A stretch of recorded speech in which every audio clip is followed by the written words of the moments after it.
Welcome to the Future of Ground Transportation podcast, where we discuss the exciting innovations that lie ahead for organizational ground transportation.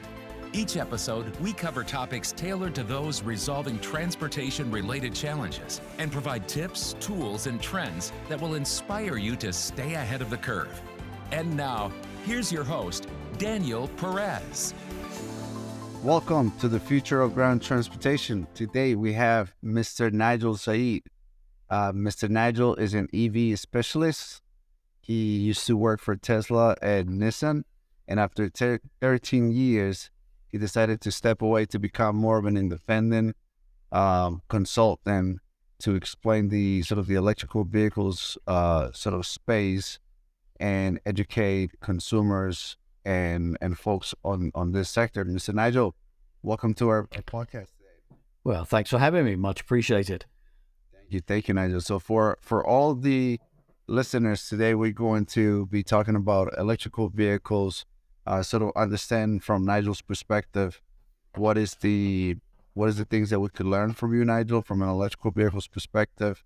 What is sort of the future that you foresee on your side?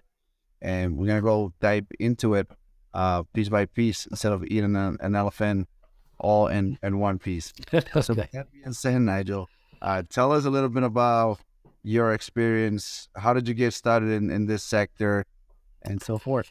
Okay, I'll make this short. I sort of fell into the job. I fell into car sales. I never liked car sales because I was so badly treated when I bought cars in Los Angeles. But I was interviewing for another job in in Boulder, and I hadn't interviewed for 15 years. And I thought, well, I really should go and interview, but I don't want to waste someone's time if I'm not going to take their job. But then I saw an ad in a paper for a car dealership that was interviewing, and I thought, perfect, I'll go and check them out. I'll test my skills on them, and then I'll leave. I don't care if I waste their time because they're car salesmen. But they offered me a job. And as it happens, I just sort of thrived at it. So that's how I sort of fell into it. Got it. So you started as a car sales. Yep. Got it. So I started in 2007, and almost immediately I did well. And I think it was more because I was just kind to people. I wasn't that pushy, what can I do to get you in this car today type of salesperson. And I was more concerned about customer service, and how I wanted to be treated when I was in LA is how I treat people. And that really paid dividends. And then about 2 years into the job, I was approached by a guy who's pretending to be a customer. I thought he was a customer at the time, but then 2 weeks later, he called me up and said, well, actually, I'm running the Tesla store in Boulder. I'd like you to come and work there. So I thought, well, that's a really sexy kit. I think I'm going to have to do that. And I didn't burn bridges with my dealership because I loved the dealership. But sometimes you just can't say no to something. You know, it wasn't going to kill me if I'd have taken the job or not taken it. But regret is a terrible thing. And if I hadn't done it, I'd have regretted it. So I left. And I went there and had a absolute hoot there. Got it. So Nigel, so you're saying that a representative from the Tesla store came in and sort of recruited you to run the Tesla store? No, to work in the Tesla store. Tesla store. Yeah. Got it. Thank you. So fast forward, how did you get into the the electrical vehicle space? Well, it was Tesla. It was working at the Tesla store. When I went there, I didn't know much about them at all.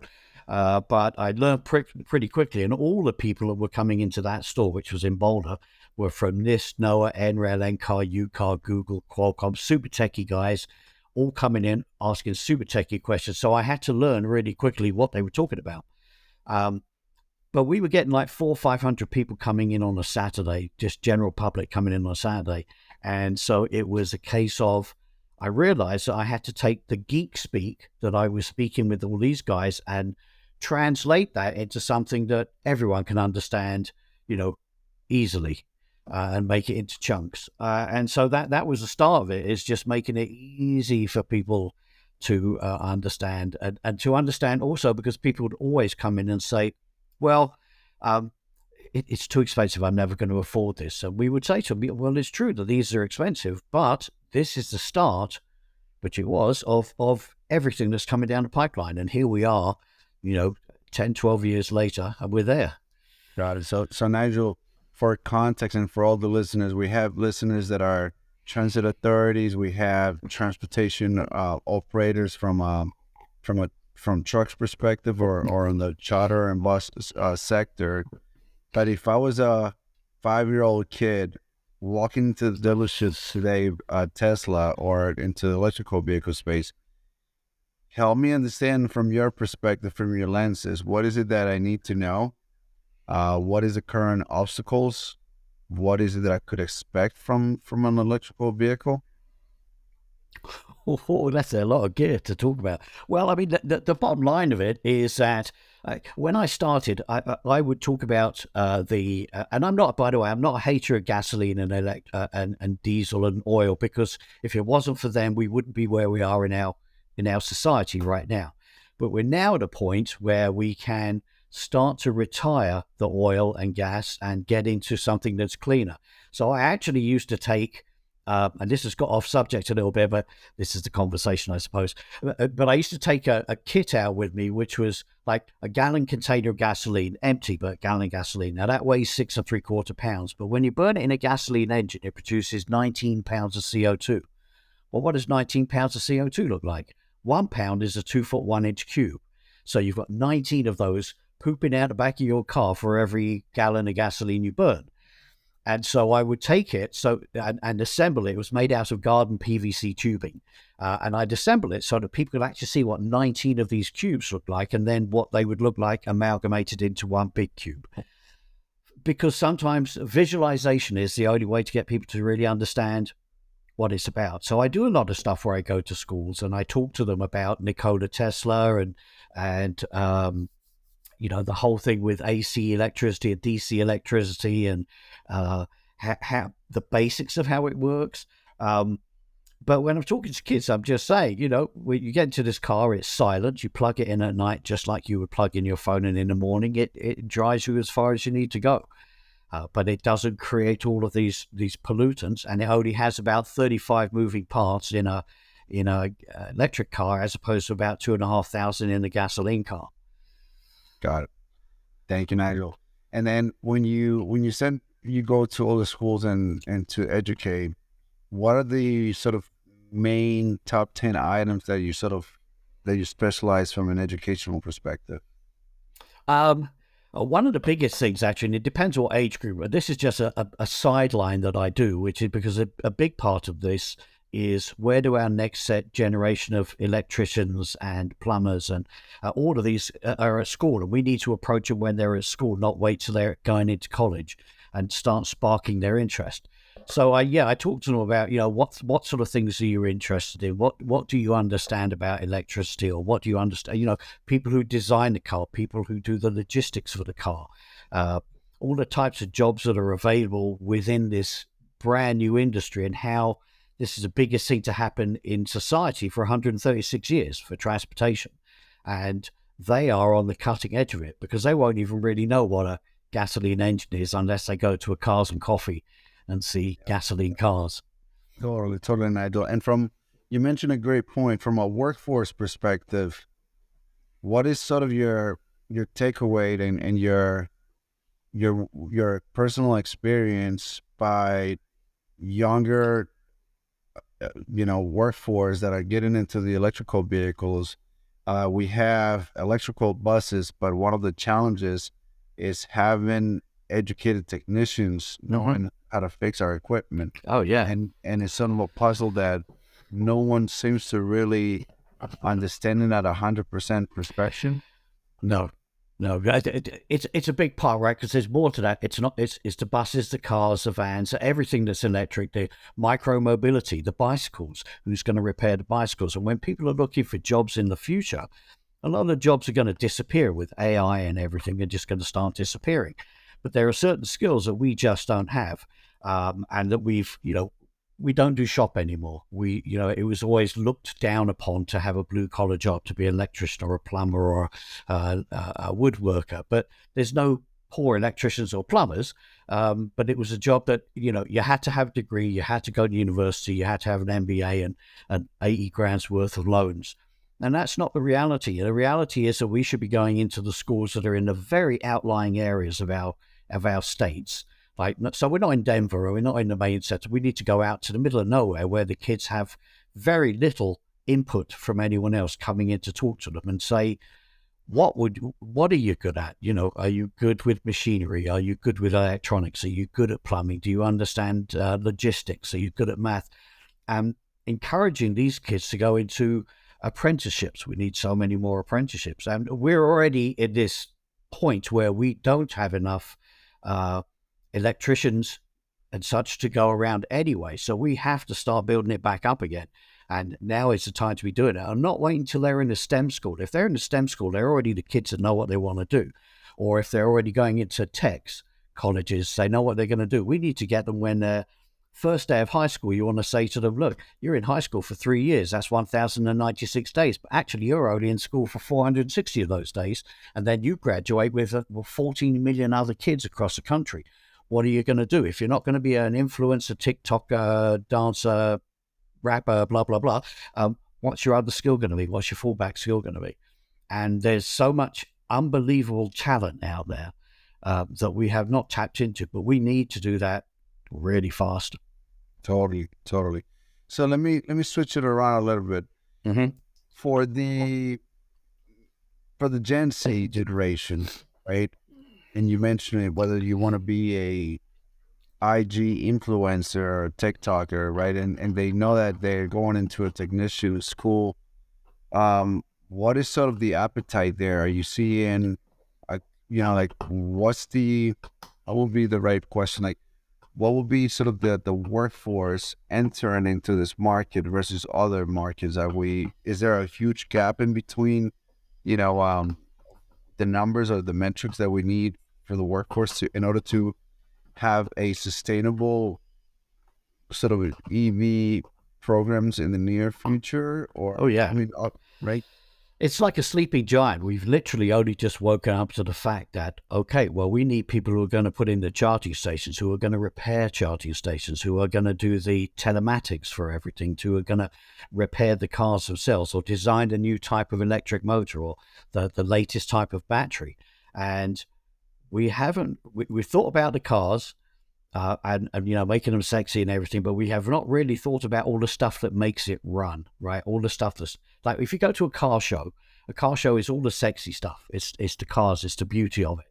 And then you go to something like the National Auto Dealers Association show, which is more about the guts of the industry, the heart and soul of it, the CRMs, the equipment that they use. It's not the sexy stuff to most people. It's not interesting to a lot of people. But without all of that, the sexy bit doesn't really mean anything. It doesn't even work. And so, yeah, we have sat around for too long and not realized how many people we're lacking in this industry. Got it. And Nigel, well, thank you very much for the explanation.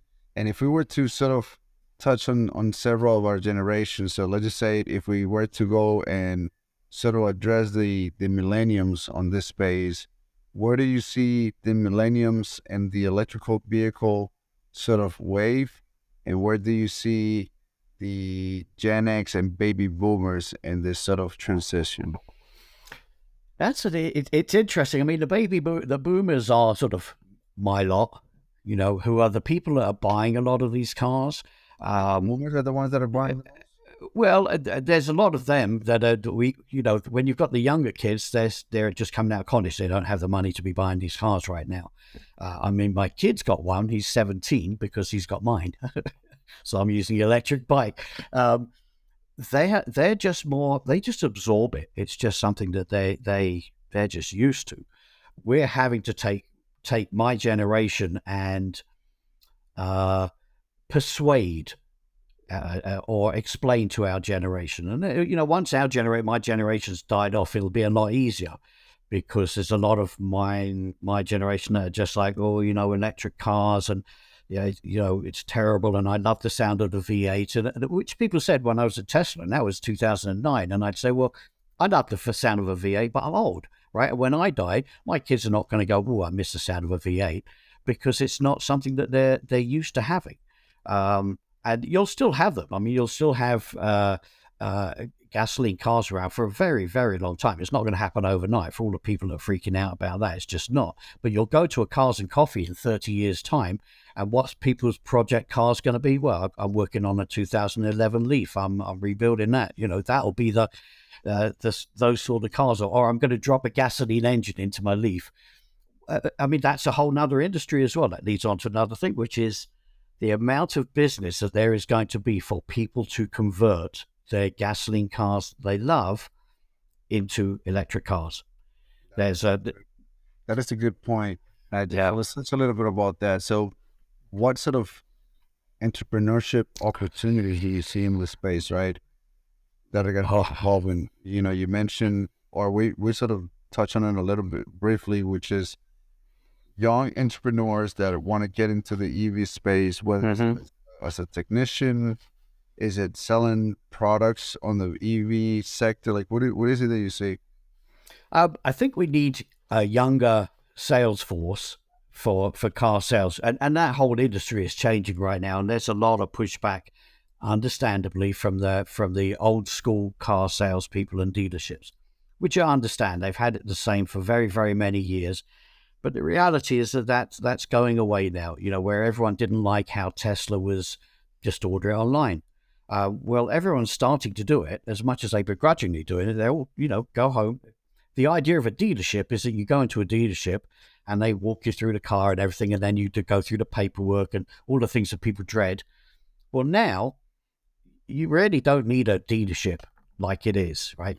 You can sell cars out of a shed. It doesn't have to be one of these temples that we build to dealerships with like 1,000 cars on a lot. You just don't need it anymore because, it's not the size of the building. It's the quality of the people in that building and how they explain EVs to people. So we need a younger generation of a different kind of salesperson. You're not really a salesperson. You're a 2.0. You're an educator, an explainer, an advisor, a helper. That if your customer walks out the store and haven't bought anything yet, that your manager doesn't rush up to you and say, why didn't you sell them a car? This is a big thing for people to do. It's a bigger decision than just going and buying a car. You're asking people to change their entire lifestyle, and that you actually sell them something that will work for them. So we need more of that. We need it to be seen as a career, not a job. Because a lot of kids get into cars and you say, well, why do you want to do it? Well, I like cars. Well, okay, but how will you feel if you're selling a Nissan Versa to an 85-year-old lady? That's not the sexy bit of it. You just want to talk about GTRs and Z cars and Corvettes or whatever. And it's a different sort of industry. So we need a lot more there. We need a lot more technicians. We need a lot more service advisors. We need a better educated, everyone. We need to educate the fire department, and GM is actually doing a good job with that. About, okay, if there is a fire, how do you deal with that? Or a service tech in your service bay, and suddenly an electric motor a battery might catch fire. How do you get it out of there? Where'd you park it? How'd you put it out? What do you do? Do you watch it for 24 hours? Lots of things we don't even think about.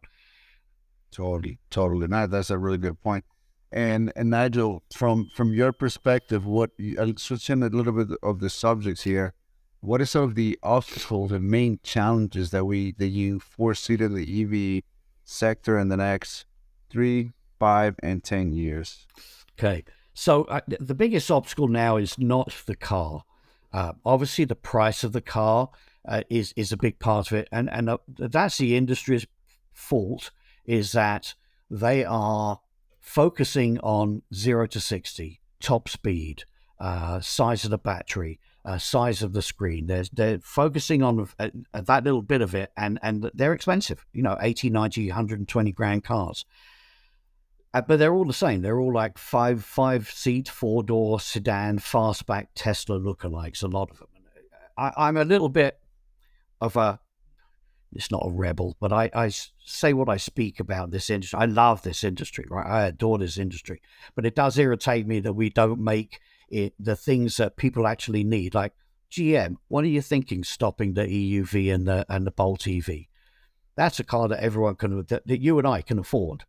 All right. And by the way, we're only going to Costco. This is the other thing. We're all talking about road trips. So that's a big part of it, is we're not building what people want. We're not building minivans. We're not building small delivery vans. We're not building small pickup trucks. We're not building small passenger vans for taxis or for like special needs kids or whatever it is, things like that. We're not building that. Even with the ID7 that's coming out, it's an elongated car and it's still a fastback. So it doesn't have useful space in the back of it. It's still, the most efficient vehicle in this country for moving families around is a minivan. But we all turn our nose up at minivans, although there is a very, very large community of dads that actually love minivans but don't always talk about it. That's a big part of it. Is we're still not building it. We're going to be swamped by China. We're nowhere near where we should be. Look at Europe. I just came back from Europe, right? And you look at the amount of the ID3. Why don't we have the ID3 here? Or Ford are bringing out a little an Explorer over there, but not over here. Why are you not making the same thing everywhere? And why are you not offering it all in one go? We're so far behind. The other thing, the biggest thing is not range anxiety either. We like to say what a big country we are, and we are, but, how often do we drive across the country? And if it's once a year, then go and rent something that does 12 miles to the gallon for those 2 weeks and give it back and get it back into your electric car, which it works for you most of the time. The biggest problem is charging stations, charging anxiety. It's not range anxiety, it's charging anxiety. Will you get there and will it be working? And that is, there's not really the monitoring, the 24/7 monitoring of these charging stations. And some of them might look like they're working, but someone's dropped the handle and it's smashed, so you can't use it. So someone has to report it in. And then when they report it in, who fixes it? Right now, I drove to Sioux Falls, South Dakota in a Leaf, which was a journey. And firstly, that's that CHAdeMO. Thankfully, they're getting rid of CHAdeMO because it's just VHS and Betamax. It's that sort of thing. But I met one of the guys that repairs them. The poor guy, sleeps in his car. It's loaded up with equipment, and he drives around, and he's got 3 states to cover. How on earth can you do that? And if there's something that's going to turn people off of getting into electric, it's going to be, I can't fuel it. That's probably the biggest problem right now. It's not range. Especially if you're commuting from state to state, right? And if you, let's just say, if you put it on your GPS, and again, I'm still learning the process, but if I'm driving from New York to Boston and I find that there's an electrical charger along the way to 100 miles, and I'm always, most of the time I'm running out of fuel, and I barely make it to that sort of electrical station with 2 miles left, and this freaking charger station is not working. Oh, yeah. Yeah. There are a couple of companies that are doing like a rescue service, like bringing you a can of gasoline, but it shouldn't be that way for a start. We're getting there. The Inflation Reduction Act will help, but there's a lot of people with their hands on this, and every single manufacturer, whether it's ChargePoint or Electrify America or ABB, everyone's got their own piece of equipment. So there's no standardization of the equipment. So, do you have the right part? How old is that part? Do they still make that part? Are you carrying around the bits that you need for it? So that's a mess right now because no one is standardized with anything there. That's my biggest concern with all of that. Got it. What other sort of concerns do you have, whether it's parts, whether it's the roads, the infrastructure, anything else that comes to mind? Not so much concerns. The thing is, if you ask someone when was the last time you ran out of gasoline, it's rare to hear that anyone ran out of gasoline. You don't wait until it runs to empty and then go and top it off. Oh, I'm just going to go to drive into Death Valley, but I'm sure there's going to be one more gas station before I get there. No, fill out beforehand. So I'm a more opportune, and that's what I say to my customers, be an opportunistic charger. If I'm at half a tank or a quarter of a tank and there's a charging station, yeah, all right, I'll stop for like 20 minutes, have a cup of tea, use the restroom, and then drive on from there, but keep myself more topped off. This is the biggest thing. It's not the cars or the charging. It's like educating the general public, and we are doing a terrible, terrible disservice to them. There's groups that go out and do it.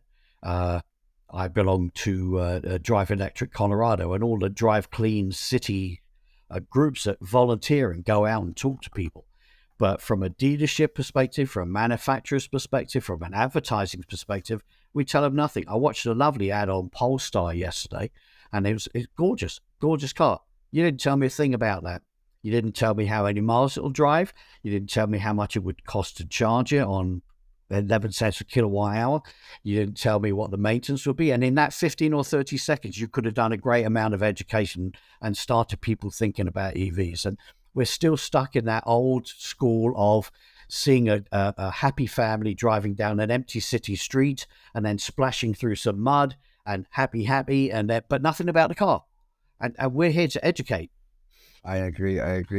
And Nigel, sort of to switch subjects too. Do you agree or disagree that the new sort of electrical wave is sort of an old splash at this point, where it used to be the hottest thing and everybody jumping the bandwagon, and it's still sort of the hottest thing, but in the next year or 2 or 3 is going to become the new sort of EV splash, where we're going to have either hydrogen or a new sort of right. Now all this infrastructure that we're doing with EV is going to be left behind. Yeah, I don't think that will happen. I think that the gas stations and the oil companies are going to wake up to the fact that they need to put a charging station at all of their gas stations, because people have dwell time, and while you're having dwell time, you're spending money. You know, you walk into the gas station, you're there for half an hour, and because people always say, "Oh, what am I going to do for half an hour while my car is charging?" Well, watch this program for a start, or TikTok. You know, suddenly you look up and 3 hours gone. I think that's going to be a big part of it. Hydrogen, who knows? I mean, we've talked about it for so very long. I mean, I can see it being great for freeways, for trucking across country. I can see it's great for that, but I can't see it in cars so much. You know, Toyota has struggled with that for a long time. And where are you going to put the charging the fueling stations? Who's going to want a hydrogen fuel tank anywhere in their neighborhood? That's going to be a tough one for that. AI, you know, driving, autonomous driving is everyone's spending billions on autonomous driving.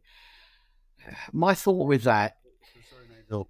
yeah, Let's dive deeper into the autonomous vehicles. Yeah. Autonomous vehicles. Do you see the autonomous vehicle in the next 3 years, 5 years, and sort of getting rid of all the electrical vehicles and gas vehicles, or? No, they'll still be electrical. They'll still be electric, but in theory they're going to be autonomous. So I have a few things about that. I mean, I speak to people. I've been speaking to people since 2009 about electric cars, and sat and driven a lot of electric cars. I'm not the be all and end all. I'm just a car salesman at the end of the day. But I've spoken to enough people on the ground floor. I am a grunt on the ground. I am where the rubber meets the road, rather than someone at a corporate office who's never sold a car in their life, who is going to now explain to people about electric cars. If you haven't done it, you can't really, explain it to other people. So with the autonomous driving, my thought has always been, I speak to people who've got these self-driving for Tesla, and then they say, well, yeah, it does it. Once or twice it's done this. And I go, yeah, I don't want to hear that. If I'm driving a car, I don't want it to once or twice it has this little glitch. It would have to be perfect. And the bottom line is, look, if the joy of driving for me is the joy of driving. I love to drive, right? I love to feel it, go, round the bends, everything, and be in control of it. If you're just going to sit in a car and read a newspaper, take an Uber or a train or a bus and get your car off the road, because that's the other thing, is we want to get less transportation on the road. It's still going to be one person sitting in the car, but they're not driving. And the other thing is that whether you have LiDAR, radar, sonar, cameras, if you're driving in Colorado and you've got 3 inches of ice and snow on the front of your car, none of this stuff is going to work. Absolutely none of it, right? When you need it the most, the safety features the absolute most, they're useless. And then it's down to you to drive it again.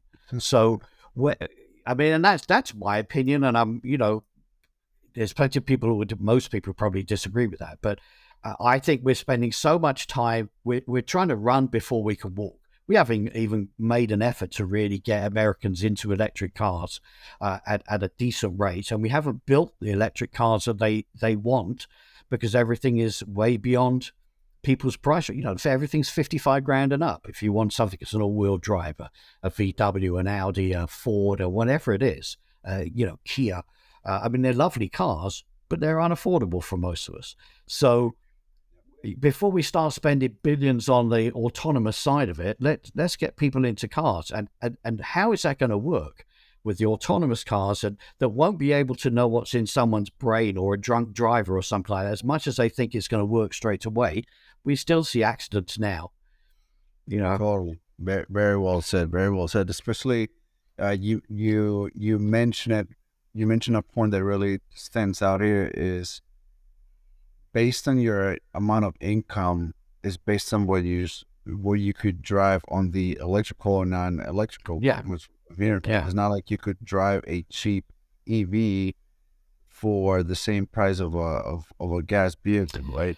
So that's a whole, that's a whole other thing, because you have a pre-owned market now for EVs, but we're not good with, none of manufacturers are really good with reconditioning batteries. And that's going to be another industry where companies will come out and buy these batteries and recondition them and resell them. But then you've got right to repair stuff as well right now. So, and no one's going to want to be touching, 800 volt battery if they don't know what they're doing. Would not be a good idea. So, that's where it's good for the manufacturers, because the dealerships are just scared that where they're going to earn money. They don't earn money, although they are now, because no one's discounting their cars. So they're doing okay. They've done just fine for a long time, even though they've whined about it a lot. And no disrespect to them, I understand, but I've spoken to plenty of them, and they say, well, I hate this is happening. And I say, look, here's the bottom line with that. It just so happens that you were born at this moment in time when we are transitioning from one thing to another. Whether you like it or not, it's here now. And you either get on board with it or sell your dealership and retire, go and play golf or something. But there's no way for you to avoid this. And then how are you going to make money now? Because obviously servicing, there's no oil, no fan belts, no filters, no hoses. You'll still need to replace batteries, a complete battery perhaps, or a complete motor or something, but there's less to go wrong with them. So the whole industry is changing from that perspective. And how you buy them, and you buy them online. A fascinating time. Totally. It's really fascinating and really mind blowing how you got to adapt from a consumer, and from a dealership perspective. Yep. So Nigel, switching subjects here. What is the best business or personal advice you ever gotten? It's not necessarily cars, but it's do what you love to do. And it doesn't matter what you do, as long as you do it with a good heart and to the best of your ability, which is, and it took me till I date myself now, but I stumbled through life, right? When I was a kid, 1960s, there was no career advisement, it was just like, you're out, see ya. And we had no idea. There are so many different types of weird and wonderful jobs out there. But unless we start doing more stuff in the schools where we're showing kids what sort of jobs are available, like kids will go and learn by the seat of their pants, just by doing something. And that's how they learn to do it. Like all the kids who learn from their parents how to do woodwork or, welding or whatever, or mechanics. We need to tap into all of them. And it doesn't matter what you do. This snob value of degrees is overly pushed now. How many people have businesses and industries turned away who would have been absolutely fantastic at the job, but they turned them down because they didn't have an MBA or a degree, but they had the common sense. I agree. So, very, very well said. Love what you do. Yes, thank you, Nigel. And to conclude the episode, what would you recommend for all the listeners to stay educated in sort of this trend of electrical vehicles and stay up to speed with all of this changes and how we try evolving in this sector? So I like automotive news because it tells you what's going on in the market. Having said that, and no disrespect to them, not a peep out of them about education. right? About training salespeople, about the next generation of salespeople, training your service advisors. That's my problem with that magazine, but it's a great magazine otherwise. Charged EV magazine is a really good one. That's super techie, but I like the techie bit of it as well. And then a lot of it is, I don't watch so many of the YouTube ones where it's someone racing someone else across America. I'm not really interested in that. What I want to see is, how does it perform in sub-zero temperatures, like a real person. Like my normal driving, I have to leave the car out overnight and it's minus 10 degrees. How much power have I lost? The more down to earth stuff. Go to Cars and Coffees. Go to any sustainability event that's out there. That's, look at your local Drive Electric group, Drive Electric Tennessee or Colorado or whatever, and get out and get involved in it. And I would love to train more kids in high schools and to come out, that train them about EVs so that they can talk to the general public about EVs, because that's going to be our next generation. Totally. Perfect, Nigel. Thank you very much for dropping so many and experience there in this episode today. And again, for all the listeners, this is Nigel Zeid. How can we stay in touch with you, Nigel? Well, I'm just Nigel at evtransformotion.com is my company name. So not transformation. You can call me, you can LinkedIn me, you can, whatever you want to do. And I'm happy to have people call up and ask questions. That's what I'm here for. This is my, as they say in Japan, this is my ikigai, which is my reason for being, is education. It's not about selling, it's education. That is great. So we will have the episode notes with your contact information. Nigel, thank you again for being part of the show. We appreciate you. Have a great night. My pleasure. Thanks for inviting me. Thanks for tuning in to the future of ground transportation. We appreciate you coming along for the ride. If you found value in this episode and want to hear more, please make sure to subscribe to the show.